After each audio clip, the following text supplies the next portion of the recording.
2 ans jour pour jour que le président Joël Aïvo est injustement incarcéré. C'est un triste anniversaire pour nous. Nous avions des activités qui sont en train de marquer ce 2e anniversaire. Nous venons de finir une prière musulmane. Avant la prière musulmane, le matin, il y a eu 2 messes simultanées sur la paroisse catholique de Banikani et celle de Titirou. C'est à la suite de cela qu'on a ceci. On a aussi d'autres activités de communication qui sont actuellement en cours dans la ville, comme vous pouvez le constater.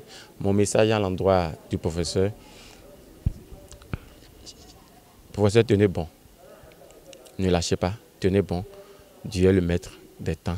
Il saura faire ce qu'il faut en son temps.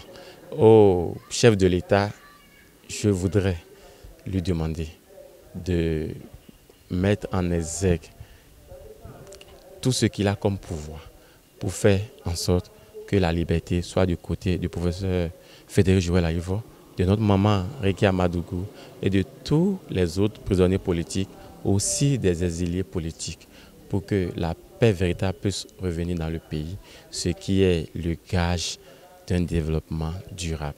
C'est avec fierté et honneur que nous avons fait cette prière à l'égard de notre frère du même pays. C'est avec joie que nous avons fait cette prière.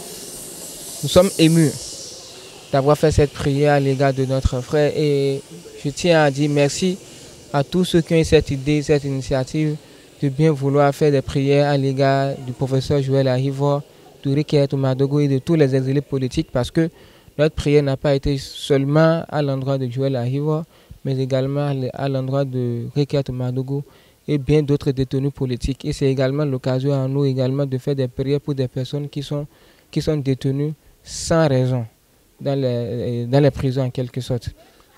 Donc, et je dirais que la raison fondamentale d'ailleurs pour laquelle nous avons fait cette prière, vous savez, en islam, le prophète sallallahu alayhi wa sallam a dit: l'amour de sa patrie fait partie de la religion. Aimer sa patrie fait partie de la religion. Aimer une personne qui pourrait construire votre pays fait partie aussi de la religion. Parce que aimer son pays, c'est aimer des personnes également qui peuvent contribuer à l'édification de votre pays. Et si ces personnes sont éprouvées, sont en difficulté, il faut implorer Allah pour que Allah leur vienne en aide afin qu'ils puissent participer à la construction du pays. Du coup, c'est une fierté, ce serait une fierté pour nous de voir que ces personnes politiques soient laissées et des exilés politiques puissent revenir dans le pays afin de s'unir, qu'il y ait une cohésion pour construire davantage notre pays. Notre grand souhait, c'est de s'entendre avec les autres dirigeants de notre pays pour la libération de ces personnalités de notre pays. Nous sommes après tout les Béninois.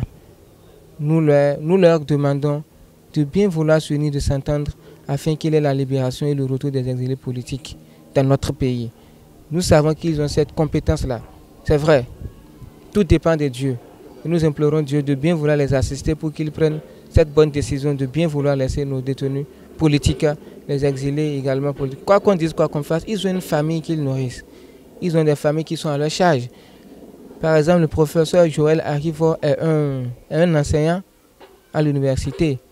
Quoi qu'on dise, quoi qu'on fasse, il apporte sa contribution dans l'éducation de la jeunesse béninoise et dans l'instruction de la jeunesse béninoise.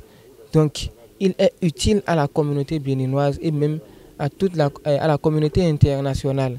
Donc, sa libération sera une très grande joie pour presque tout le monde.